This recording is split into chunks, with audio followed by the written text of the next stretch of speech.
from about kind of the book. We do these Vantage Point 3 webinars about 3 times a year, and our central question in them is, how are you investing in the growth and maturity of your adults in your congregation, in your settings? At the core of the concern is kind of Paul's concern in Ephesians 4. But we must all grow up. And so the different topics that we hit along the way all have that larger how are we investing in the growth and maturity of our adult believers in mind. So today, as Randy and I chat through some of deep mentoring, that's in the background. That's what we're hoping we hit at with this. The structure of our conversation is going to be made up of, we've had a number of people ask us different questions along the way, and we kind of put our minds together and we came up with 6 or 7 of them, and that's going to structure our time together as we walk through this as well. We're also going to provide 2 different places for you to ask questions that you might have about what we're talking about the book, if you've got one or read about it. And so we'll be eliciting both in the middle and then at the end of the time. So keep some of those in mind. I'll read through them and we'll pick a few and go through them. So, but without too much more, just my story a little bit. I work with Vantage Point 3 as well as in the area of education.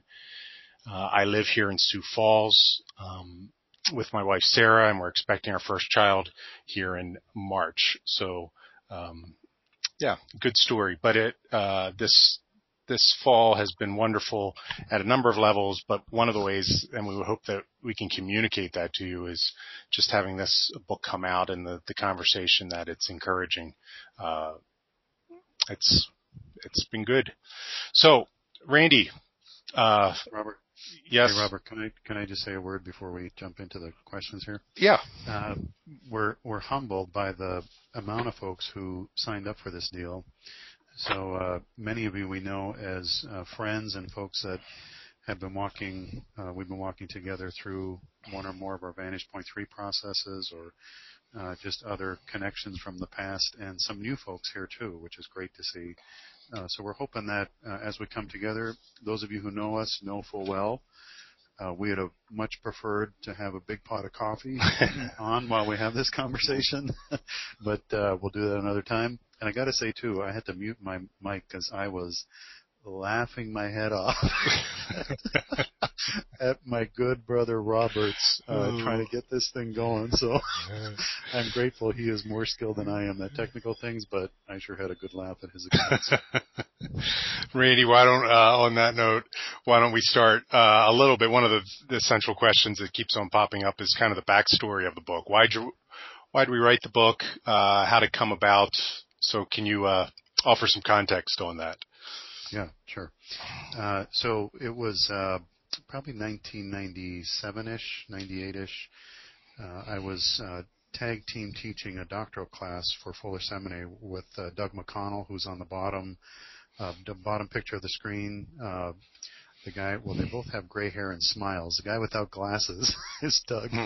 And we were out for a walk one night after teaching all day, and a cold Toronto night, and we both agreed, wouldn't it be great if we could have used one of Bobby Clinton's books for the class? And by the nature of the class, it wouldn't have been good to use the books that he had. And we got to talking about that, and Doug said, so would you ever be interested in writing another book that would be more integrated with other principles, including leadership emergence theory, which is what Bobby Clinton's kind of known for.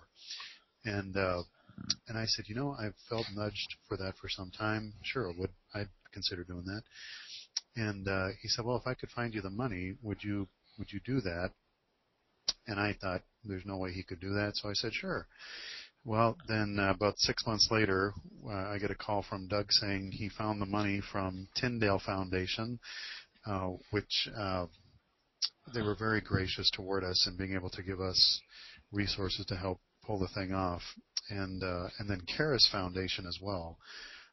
was gracious as well. So we had the funding in place, and now we had to write the book, which makes you take a deep breath.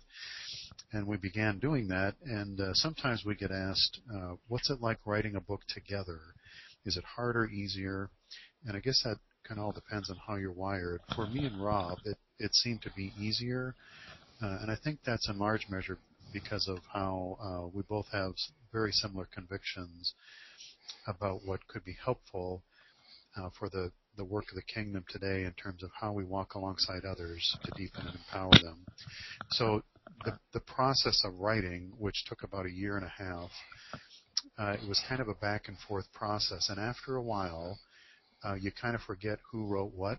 And if some of you are old enough to remember a group called the Eagles, one of the things that Eagles are known for is their unique sound and their tight harmony. And it kind of feels like after the book is done, it kind of feels like the song that's together with a pretty tight harmony. And but doggone if we could remember who was singing what part in the thing, you know. So we got the book done, and typically if you're going to publish a book, you should send a publisher kind of an overview and one or two sample chapters. Well, we had the whole book done before we had a publisher in place, which might not be the smartest way to fly, but that's the way we were flying.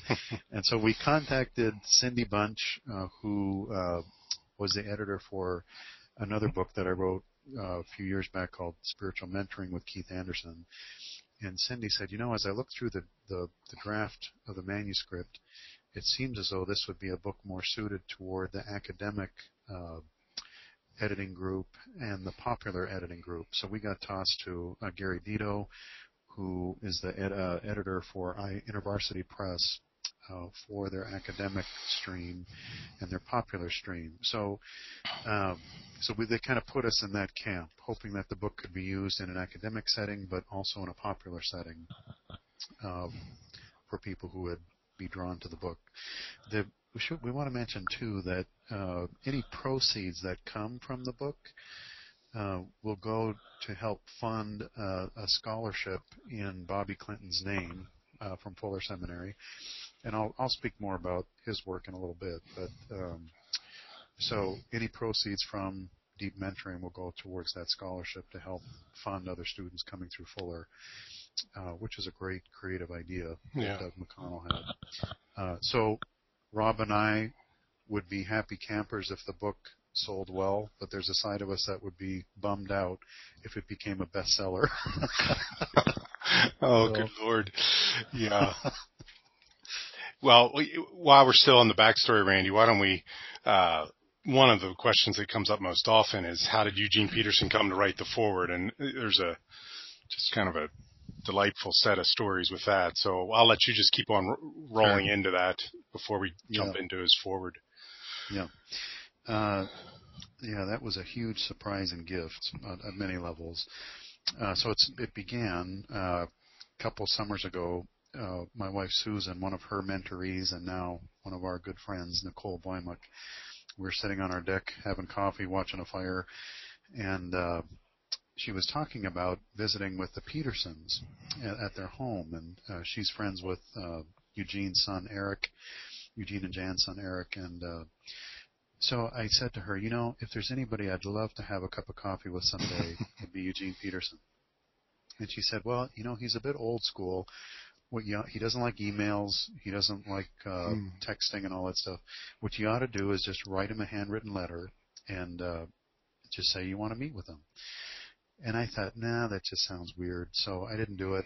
5 months later, I kept thinking about it and thought, you know, I'm just going to write him a letter. So I wrote him a 4-page letter describing a little bit of who I was and who Rob was, and if he'd be open to meeting with us sometime, if we could buy him lunch, fly out to Montana and buy him lunch.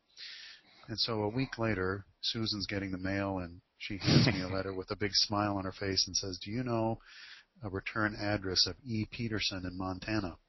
And so I kind of freaked and opened the letter, and there was an invitation for Eugene for us to come, not just have lunch with him, but to spend the day with him.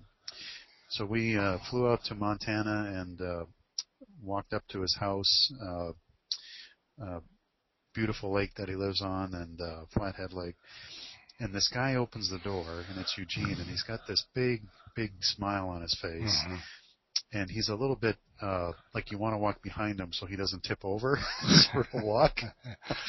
So he and Jan quickly brought us in and showed us pictures on their fridge, and just wonderful, hospitable people. We go up to Eugene's study and we kind of sit in our respective chairs, and beside Eugene's chair is an end table with a copy of the Message on it. And I said, hey, that's a pretty good book. Glad to see you got a copy. And instantly he felt embarrassed that it was there. And he kind of shuffled it under the end table, and then he looks at us and he says, I still can't believe I wrote that thing. He said, who on earth would have the gall to think they could write another version of the Bible? So it was a great time. We had a lot of backdrop stories to his life and some of the books that he's written that have deeply impacted me and Rob.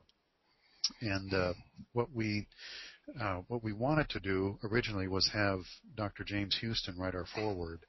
And at the time, his wife Rita had turned ill, and so he sent us a memo saying he was sorry he couldn't do it.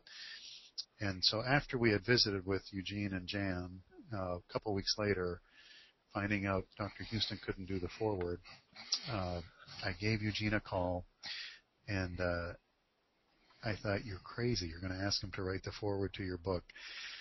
But I thought, let's go for it. So I called him and I said, Eugene, now that you know me and Rob a little bit, and you know what we care about, would you be open to writing the foreword to our book? And he said, I'd love to. Send me a manuscript, and I'll put some thoughts together for you. So it was a wonderful surprise, and he is a pastor through and through. Yeah, that's right. And what was equally kind of surprising and wonderful was the few days later when, 4 or 5, we get this foreword in the mail. And I thought question 3 might be a good way even just to dive in to some of the book. We get at why do you guys think that Peterson begins the foreword this way? And let me just read it for you. He says, the North American church is in desperate need of this book. For at least 50 years, leadership in the church has been functionalized and depersonalized into programs that have steadily eroded the very core of the Christian life, which ought to be a life of Trinitarian-shaped intimacy and community. This work is an antidote for that damaging trend. And it goes on another page or so, and I certainly encourage you to spend some time with it. I think in so many ways, as he kind of gave his perspective on what he read, I think the question, why does he write that way, is it reflects so much of his concern. And I think the concern is at 2 levels, right? The concern of a mindset of so many who are doing work, ministry for Jesus, as well as kind of the methods that we're using. And first, at the mindset, that is, such a temptation and such a reality that we kind of bump into is kind of a functional atheism that underpins so much of our work in ministry, that our efforts as North Americans are, we get at it. We're activists in so many different ways, wherever the concern lies. And in subtle ways, and sometimes not so subtle ways, we begin to ignore kind of the reality of, long before we notice anything and long before we do anything about a situation or minister, God's already at work, and he's working as we work, and long after we are not present in the situation, he's continuing to work. And I think for so many folks, what Peterson is recognizing in the North American church is there just need to be an attentiveness that God is already up to something good that needs to ground so much of our way of looking and serving and being. But then he is also concerned about the methods by which we do this, and that's reflected a lot in his book, The Jesus Way. But particularly in this foreword, he really pokes at some of the ways in which we've gone about serving Jesus. And I think what he is at the core, he begins to poke at the fact that so much of what passes today for leadership development or Christian discipleship lacks an interpersonal investment, life upon life. And as he looks at the scriptures, as he looks at church history, as he pays attention to his 50 plus years of experience of being a pastor, I think it just strikes him as a kind of a lesson in missing the point, that we're doing so much telling people what to do and telling people what to believe instead of coming alongside them and walking with them, paying attention to how God is at work in their lives. And so there's a coming alongsideness that we are certainly leaning into in the book in regard to methods. I mean, the first line is the how is, and the who is perhaps far more important even than the what in many of our times. So I think it's both this mindset, but it's also the methods that PETERSON finds concerning. So it was rich to read this, and even when someone shares with you at different times what you're up to, and it's like, oh, that's what we're up to. And both Randy and I, as we printed the thing off the computer and looked at it, had that sort of it was a good reflection back of what we have, of what we're concerned about, in both at the level of mindset and at the level of methods. So, Randy, while we're at that, did you have anything to add to that part? No, you're spot on. Yeah, because what flows out of this is, why is the book framed the way it is? So we even just took a picture of the table of contents page and put it in here. So why don't you walk briefly through, and then I'll pay attention to see any questions we have that are emerging. Yeah, good. Yeah, and I would encourage you folks too, that as questions are popping to mind, whatever they might be, feel free to type them in there. Hopefully you can find that spot on your control panel, and we'll try to respond to those as we have time. So in terms of why did we frame the book out the way we did? There's 3 parts to it. First part, noticing God's already present action, part 1. Part 2, learning from those who have come before us. Part 3, guiding the formation of others. And to be honest, we began with part 2, learning from those who have come before us. And this is where we began with the work that J. Robert Clinton had done, and wanted to honor his work as best we could. And if you're at all familiar with his work, it's fairly exhaustive with the life story study of those who have come before us. And he asked a great question: what can we learn from them if we want to move toward finishing well, this life of service and Christian leadership and so on. And in the book, we refer to a story that Alistair McGrath tells in one of his books. In the 16th century, seafaring explorers would go out and they would keep record of where they had gone in this record book that was referred to as a rudder. And oftentimes a rudder was what was pirated from these sea explorers, because it would give pirates a sense of where to head to find the treasure. But it was also a valued resource in terms of other explorers coming after the first explorers to know how to get to and from where they needed to go. And so it was the collection of voyages that people had taken over time, and the detailed recording of that. Well, in many respects, we thought that paralleled well the work of J. Robert Clinton, that he had looked at literally thousands of life stories from Scripture, historical stories, stories from different cultures of people who were giving their hand to the work of leadership Christianly, and contemporary folks. And as he looked at those stories, lo and behold, there were certain patterns that people had gone through in their formation. And the language that we tried to use for that is, maybe to put it in a question, how do we recognize God's shaping activity in the lives of those around us? And what Clinton has found is some various cues of formation that have been consistent in the lives of those who have moved toward the voyage of finishing well. And so we thought that would be a great resource for us to invite others to then look at how do they walk alongside others and help them move towards finishing well. So the only way that we thought, or one of the ways that we thought that would be helpful, and we unpack that in great detail in part 2 of the book. We're not going to go into that here. You see on that outline 4 chapters there that reflect the 4 seasons or phases that people go through. And although a linear approach to looking at one's formation has its downsides, it can be a helpful way to look at different places that we sink into in terms of learning. So we began with part 2, but in order for part 2 to work, you need a part 1.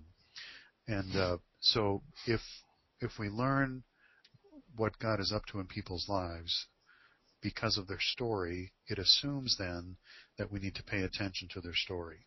And so part 1 is all about the lack of attentiveness in our culture today, why that's critical in our discipleship and in our leadership development, but also why is it that a storied way is such a significant thing for us if we take seriously the deepening and empowering of those folks in our setting. So part 1, as we play that out, we, lo and behold, sink into part 3 of the book, which is guiding the formation of others. So over time, how do we continue to pay attention to God's shaping activity in people's lives, which invites us to become, as we suggest, imitators of Jesus' way. Mm-hmm. And so we come full circle to this concern for the means that we use in the name of ministry today to do Jesus' work. We're suggesting we have to match the means with the Jesus work that we're wanting to do. And so this whole mentoring approach is a way that we think imitates what Jesus was up to in noticing and guiding others along the journey. Now, that's not to say that Jesus had Clinton's framework in mind. What Clinton has done is help us recognize what God's shaping activity has been fairly consistently in people's lives. So it seems to make sense. That would be a good thing to know if we want to walk carefully with others to deepen and empower their lives. Mm-hmm. So those are the 3 parts of the book. Noticing God's already present action, learning from those who have come before us, and guiding the formation of others. Yeah. Thanks, Randy. One of the things that let me switch slides here. Any questions arising from any of you? So we'd love to hear. There'll be a longer time here at the end, but any questions arising from you? You talked about, I'd love to hear just an example of this, but you talked about paying attention to God's shaping activity, and even within that second part of the book, we speak to certain cues or what to pay attention to. Can you give an example of 1 or 2 what you mean? Obviously, the book we kind of walk through a fair amount of them, and Clinton even many more so. But what's an example of what if I'm sitting with someone over a cup of coffee or tea or whatever your beverage of choice is, paying attention to their journey? What are some of the things I should be paying attention to, cues-wise, as you look at that? Sure. So one comes to mind that would be from Chapter 5, Contribution, leading out of who we are. And one of the things that seems to be very apparent is one of the harder lessons we learn along the way of serving the Lord is, what does it mean for me to move from understanding my identity from a doing base or how I get things done and even effectively to more of a being base, that knowing that I'm identified as a loved son or daughter of God at my core, and other things have to wrap themselves around that. Well, as we develop, we have to go through times of exploration, discovering giftedness, working the muscles of that giftedness so we can do it with a sense of efficiency and expertise, and we become good at things, and we become known that we become good at things, and that's an important step in our formation, and we want to cheer hard and loud when people are at that place of their development. But we also have to start listening a little more closely to what are we noticing for people, for example, who might be sharp, gifted folks who can get a whole lot of things done and even leading people closer to Jesus and all of that. And yet we're noticing this a bit of a hollowness develop in their heart. We see it in their eyes. We hear different things when we talk to them. that's a critical time for us to be asking questions that are of a nature where it's like we're walking in their soul. Mm-hmm. And we're asking them questions like, well, who is God to you now? How are you understanding yourself in light of all these successes? What would happen if things failed or unraveled? And we're trying to get at how are you understanding your identity solely as from your relationship with God, compared to all the other ways that you're starting to identify yourself. So in the book, we try to get at what are those different cues that we can pick up when we're walking with people at that particular season of their growth toward maturity. Yeah. And there's some very, very hard lessons that a number of folks have to learn. Right. It's in some ways in order for God to realign them to a more mature place in their following and in their leading. Yeah. Thanks, Randy. It was really helpful. And the one that continually comes up, and I notice even in the writing, is paying attention to how one is, particularly in the more of a preparation stage, 20s and 30s, how we're dealing with authority. Like, do we have a need? Does a person have a need to always be right? And that's a bit of a flag for down the road their maturity, because lessons of submitting to others are also precursors at times to lessons of submitting to God, and there's obviously a back and a forth to that as well. Yeah. There's a question here that popped up that we chatted about a little bit yesterday, Randy, but how would you characterize this book in comparison with Spiritual Mentoring, the book that you and Keith wrote a decade ago together? Spiritual Mentoring, we were trying to surface a means by which people seem to get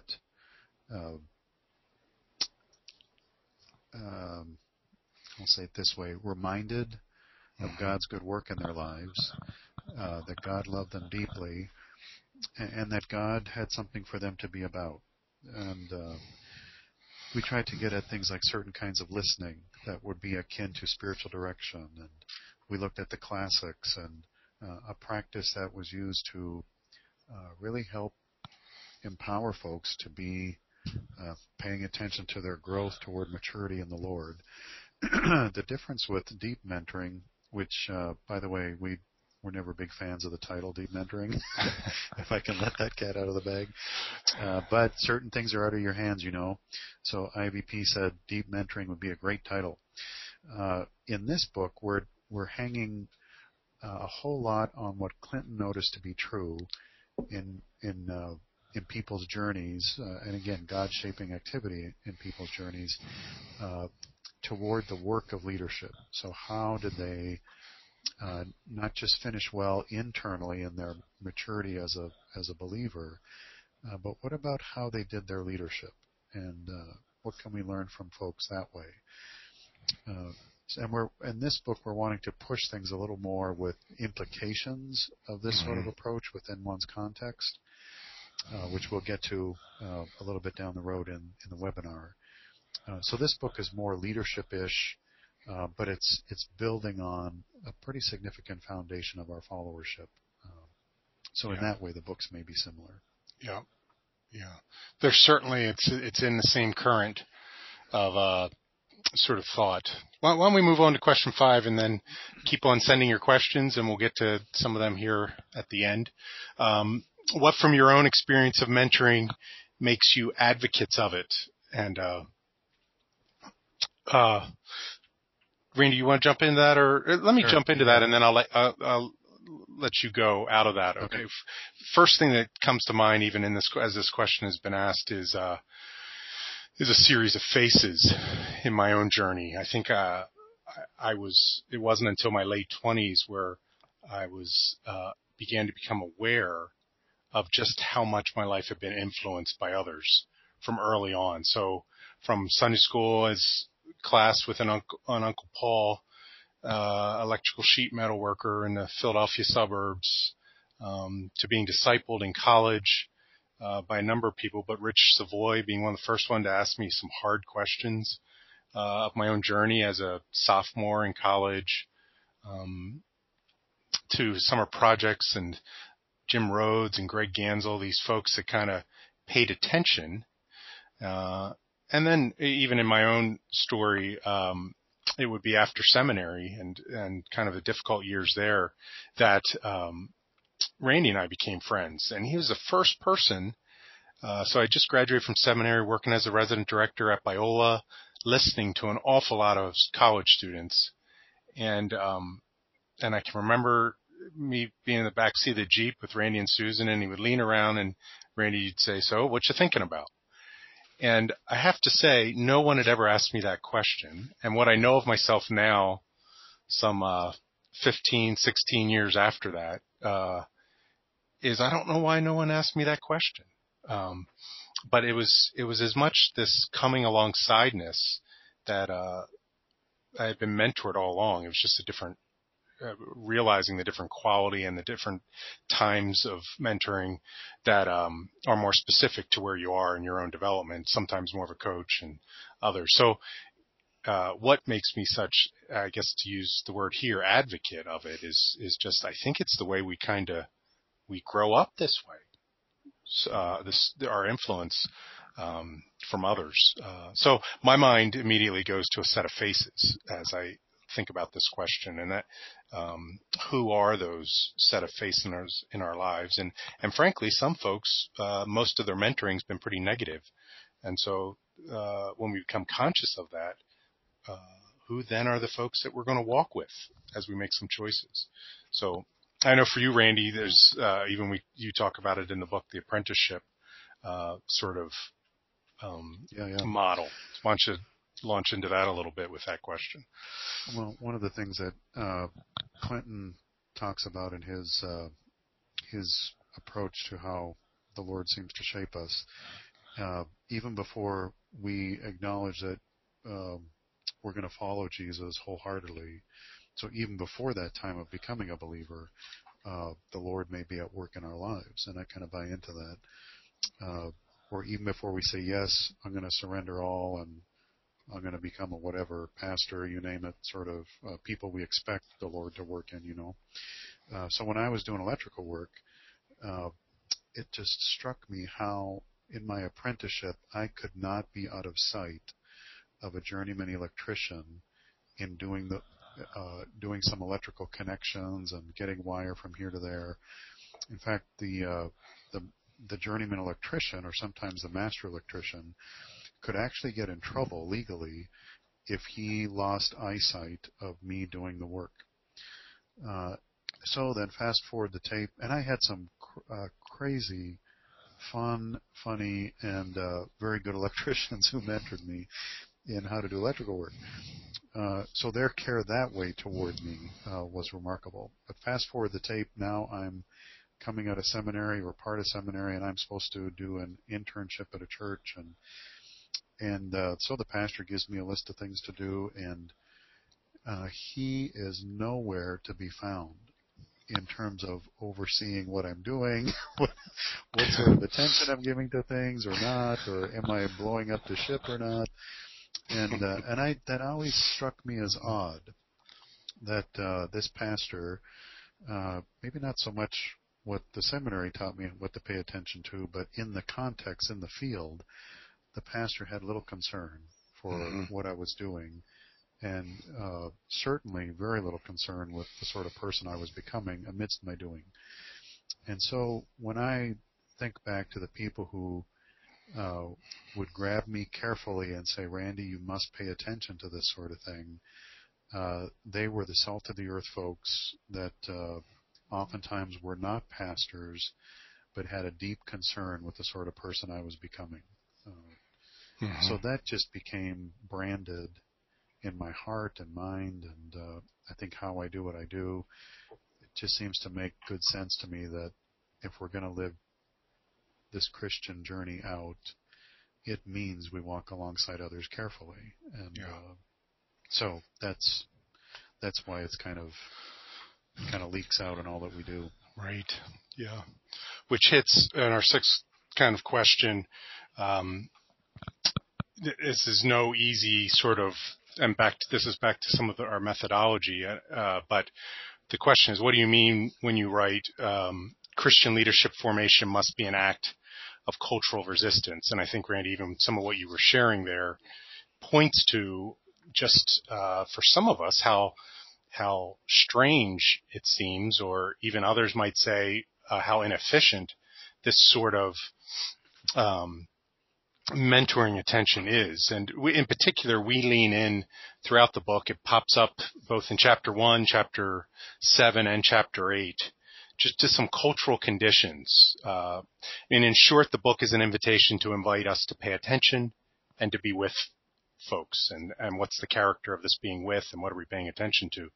But we also know that there's just some significant cultural conditions that we live in that mitigate against this sort of thing. And that's what we mean by Christian leadership formation must be an act of cultural resistance. Or put another way, what earthly difference does Jesus make to the way we develop leaders, or even disciples, I think would be equally. And there's 4 conditions that we lean into. The first one is we term as skimming the surface, that there's just an awful lot of superficiality, shallowness, lack of depth. A lot of this is because of just the pace. So some of these overlap on each other. When you're moving so quickly, you can only go so deep in people's lives. But there is a skimming the surface that just is business as usual, both in our culture as a whole, relationally speaking, and I think the other, in contrast to that, and let me go at it this way, in contrast to skimming the surface, what we find in Jesus and his way of being with people is there's a deepening way that he goes about these things. And he continually invites people into a deeper sort of conversation and to look at this not just the way conventionally or the borrowed set of convictions that they might be operating under. He invites them to look a little more deeply. So skimming the surface is one of those cultural dynamics that we must lean into or resist, so to speak. One of the other one is means toward ends, that there is just we have gotten used to the fact of people being instrumental. What is of primary value in people is their usefulness to us. And I think in church work, there is a way in which that also kind of occurs, in which no one's trying to exploit anyone or use them too blatantly, I don't think, but it's just a way in which we go about in our relationships with each other. There are these nobler ends that we meet, and it seems any means we can use to get to this good kingdom ends as we understand it will get us there. And so in contrast to that, there is, for Jesus, there is this sense that he's never using people. They're not simply cogs in the wheel of his kind of kingdom, And so we talk about that in terms of Christian leadership formation must be hospitable. The third pressure, and I'll jump through this one a little bit more quickly, is kind of this one-size-fits-all sort of approach. Like, where can we find the best program, the best technique, the how-to that can impact the most people? And we lose track of the particular in people's lives. That so much of what counts for good mentoring attention, it requires understanding the context, whether we're talking about individuals or whether we're talking about communities. There is no one-size-fits-all that just we can adopt any operating system in any situation. We as people and communities are much more diverse than that.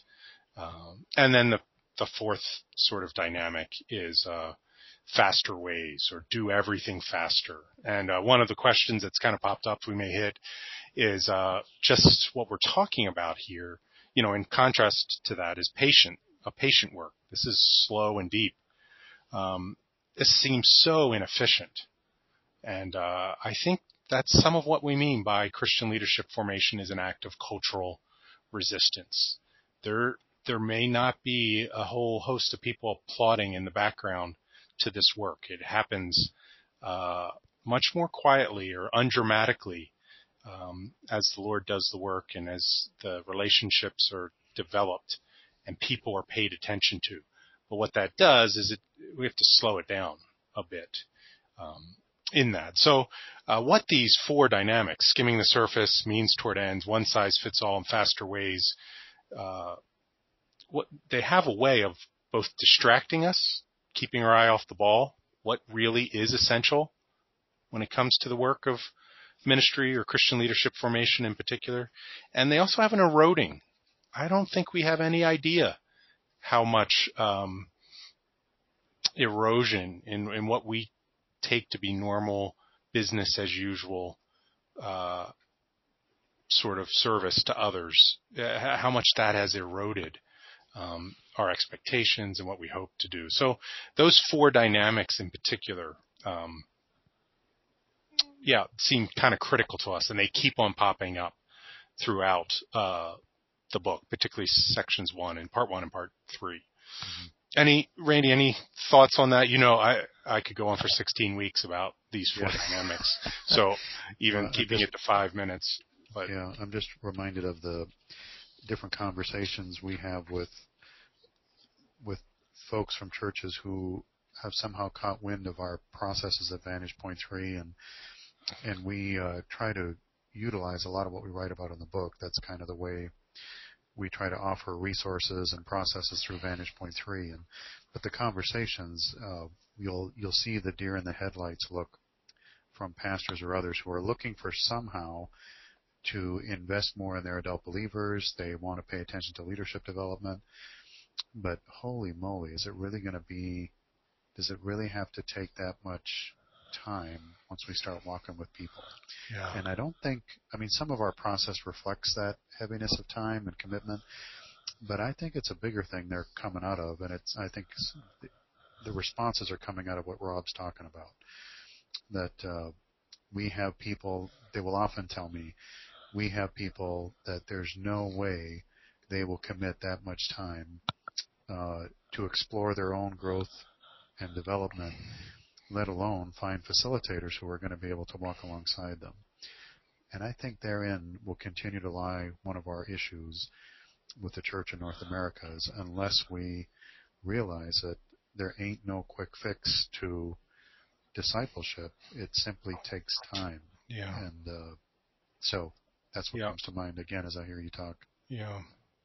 Why don't we hit the last one then before we'll take some questions. Randy, how would you go at this one? At the end of the day, how are you hoping this book will influence others? Sure. So let me read. This book has a lot of good quotes in it. So I'm reading from Deep Mentoring, guiding others on their leadership journey. I'm not sure you've heard of that book or not. But so Martin Thornton says this: a walloping great congregation is fine and fun, but what most communities really need is a couple of saints. The tragedy is that they may well be there in embryo, waiting to be discovered, waiting for sound training, waiting to be emancipated from the cult of the mediocre. And I think my hope for this book is that it will be an antidote to that. That we believe full well that there are so many of God's people sitting in chairs and pews, hanging out in coffee shops, who are longing for something more, longing to be noticed, longing to be deepened and empowered to live out those good works God wants to do through them. And I think they may be waiting for some of us to come alongside them. Mm-hmm. So that's my biggest hope for the book, that it would be used in that way to ignite people to grow more deeply and live more fully into what God wants to do through them. And I think, too, that the more people do that in local settings, the more it's like this injection that happens in the culture of the setting, in that setting, and I'm thinking of local churches right now, can become significant places of learning. There's something about asking people questions of discovery as adult learners that just seems to rebirth or reignite this thirst to learn again. So, and that is a significant recipe for change. Mm-hmm. So I'm hoping, too, that 20 years from now we see transformed people, transformed churches, transformed organizations because they bumped into one or two thoughts from the book. Yeah. For me, how that I've shared it a couple different times, and we talked about it yesterday too, is that's Dr. Houston's story. I'm 28, 29, Dr. James Houston, sitting in a class in the summer at Regent College, and at a certain point when he came off his notes, which is always where the gems of who he is kind of emerged as a teacher for me, he said, we have, in North America, we have maps and map makers ad nauseum. And what we're really longing for is a few mountain guides that have been there ahead of us to walk alongside. And I can remember at that point in my life beginning to recognize that there's some different paths or choices to make, both in a sense of calling was my own sense of calling going to be characterized by developing maps and map makers. I knew I was absorbed in kind of this spiritual development question long after we've said yes to Jesus. How is it that we grow up into him?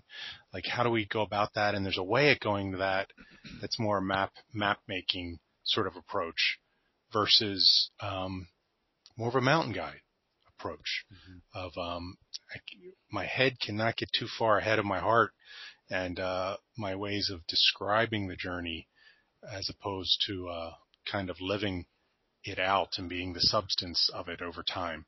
And so I think when I think what's the influences, I hope, this is a book for folks that want to go the mountain guide route over the next years, who want to invite others to begin walking the journey like that. And I think that's one of my hopes, is that it has that sort of effect on things. So, so that comes to my mind as I think about that. So we have a few more questions, Randy. I think I'll read them to you and let, before we kind of call it a webinar. A couple comments were speaking to kind of inefficiency of this sort of approach. I think or just affirming some of what we said there. One person asks, how do you differentiate between deep mentoring and professional counseling? Yeah, I would. So my take on it is there's different types of mentoring. So right now there's a lot of coaching, people getting coaching certification and that sort of thing. So there are different types of mentoring, coaching being one of them, spiritual mentoring being one of them, discipleship mentor being one of them. I think deep mentoring, again, this is where I don't always go with the title of the book. I think what we're advocating for in the book is that this sort of approach listens more holistically to people's life stories and tries to be a guide for them as best one is able. And sometimes that provides, you ought to think, do you still fit this vocational setting? Is this the best place for you? Sometimes this approach would suggest, you ought to find a professional coach that can help you think through a few things while I keep paying attention to your heart and what I'm hearing in that regard. So we're trying to provide a backdrop of formation from a Clinton perspective with, again, is moving towards leadership development,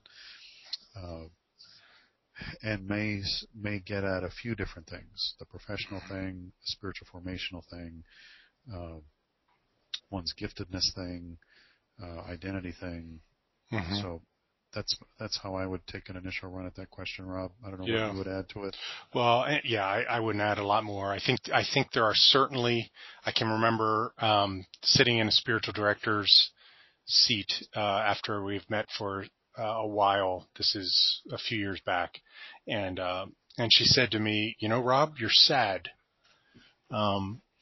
She goes, I think you need to pay more attention to that sadness, that there's some things that are tangled there. I think it would be good for you to unpack some of this with a therapist. We'll continue to pay attention to what kind of God's up to in your midst, and obviously I'm interested in talking about that, but I think you're bumping into a knot that you can't quite untangle.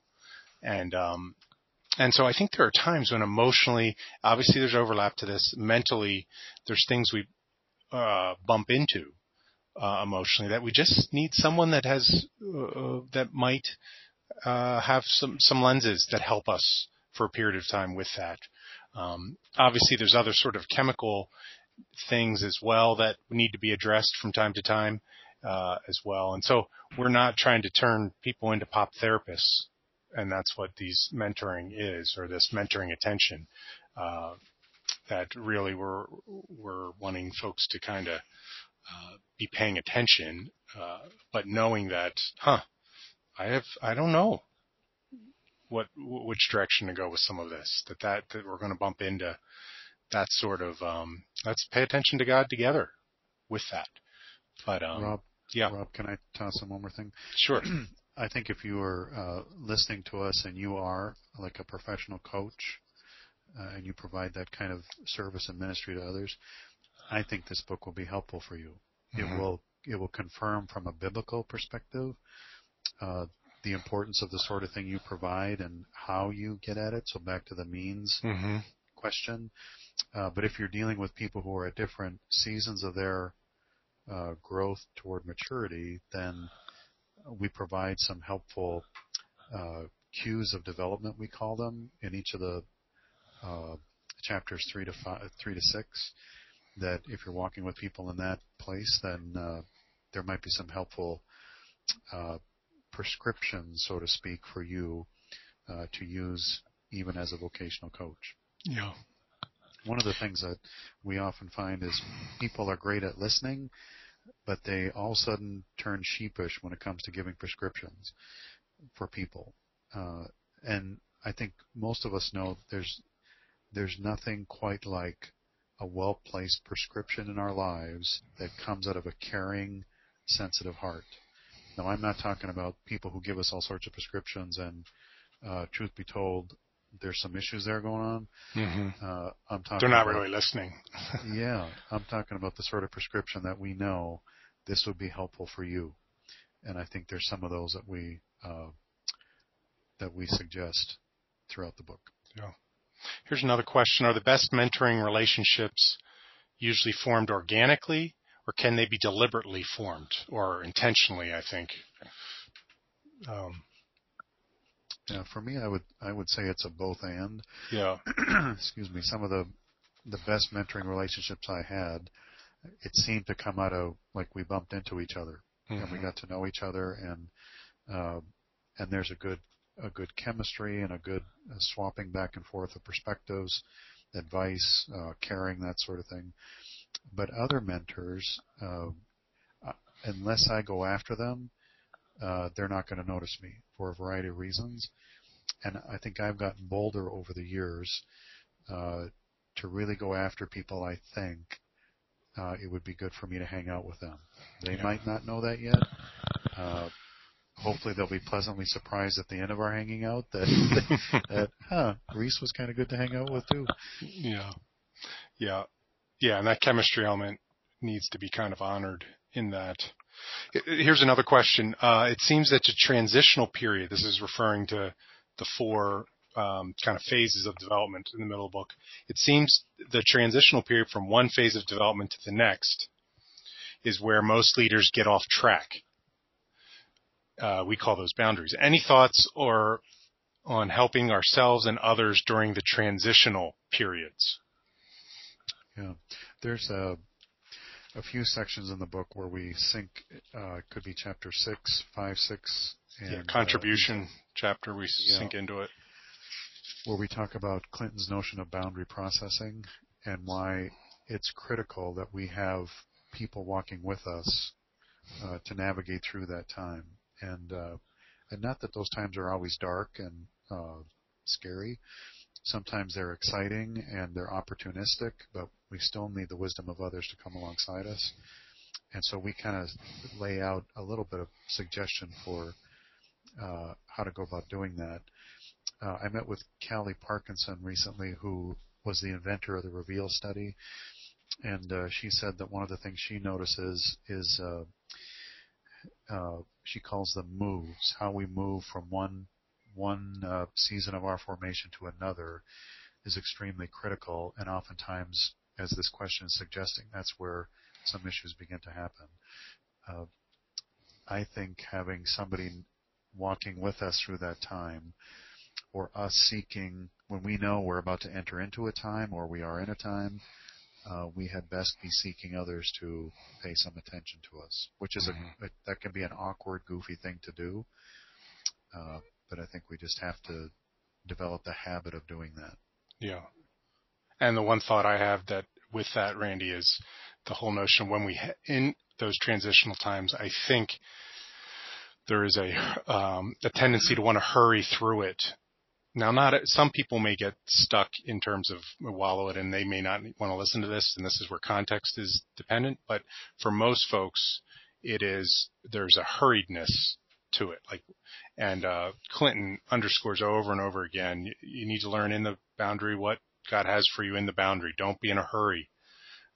It's not a race type of thing. And I think that sort of encouragement for folks in transitions, given that they're in the context of relationship with others that are paying attention to them in a more focused way.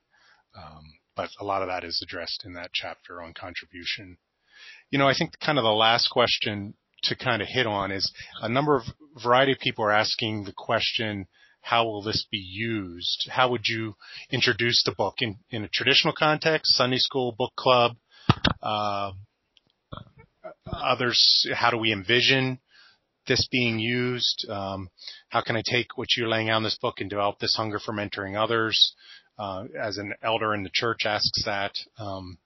Any thoughts, Randy, on what you think in terms of that, envisioning how to use it? Well, the initial audience of the book was for folks who are, I'd say they're a little bit further down the tracks and asking the question of developing others. They have a bent towards that. So whether they're lay folks, pastors, seminary students is also a particular audience for this sort of book. But there is certainly a way that the book can be used, I think, to begin surfacing good conversation would be, for example, one person who really liked the book is going to use it with her leadership team at her church. And so she wants for them to be more aware of the importance of paying attention to people with their respective ministry areas. So she's going to be using it in that regard. Another is a part of a parachurch gig and wants to use it for staff development as kind of a book for the next 6 months that we're going to go through, sort of thing. So I think it's a sort of thing that will surface good conversation. There's some helpful processes at the end of each chapter that if you want to use it with an elder board, a consistory, that sort of thing, you could have them, okay, we're going to pick question 2 here in the homework section to go through, and we're going to talk about it next week when we get together. So those are some thoughts that come to mind with how to use it. Yeah, and it even, there's an extended exercise that for those of you who've used the Vantage Point 3 processes, it's kind of a mini narrative experience of paying attention together to their own life story. Obviously, we care deeply about, for folks who care deeply about Ephesians 4 in their context. I think to pull a group of those sorts of folks who how are we helping one another grow up? And it's challenging both at that level that Peterson talks at mindset and at a methodology level. And so that's where I think there's both such personal elements and then also community elements as well, congregational as well. So, for many, some of the familiar processes you'll even see are part of the journey, our first year process for those of you that have gone through the Vantage Point 3 processes. Oh, I skipped a page. Sorry about that. So, Randy, any other thoughts before we're coming here on the hour, so I want to honor the time. Just looking through the guest list, there's a few of you that are regional minister, denominational leader types. I think this could be a great resource to pass along to your peers or people in those sorts of positions that could help stimulate some good conversation. Others of you, I know, you've been using our processes from Vantage Point 3 for some time, but there seems to be this gap with your senior leadership buying into the process. Mm-hmm. This could be a great way to let them know, here's what these folks are up to. Talk amongst the staff with it, the elder board, that sort of thing.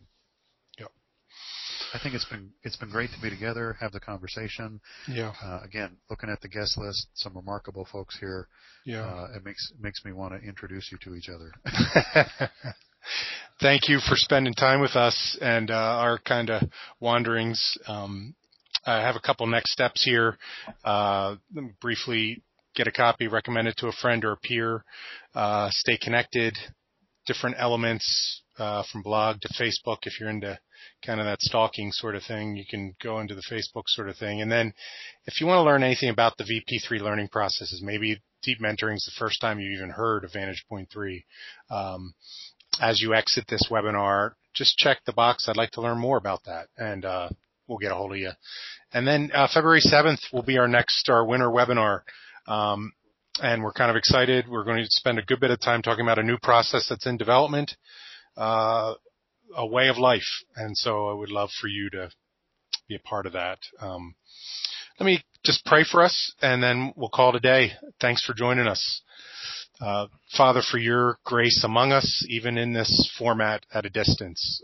We thank you for the way you've stirred what you have stirred, and help us become men and women that pay attention well, and also that we learn to come alongside others and kind of live out this Jesus way in the world. And so, Lord, thank you for being among us, even during this time. In Jesus' name, amen. Amen. Blessings to you all. Yes. Yep. Blessings all. We'll see you again.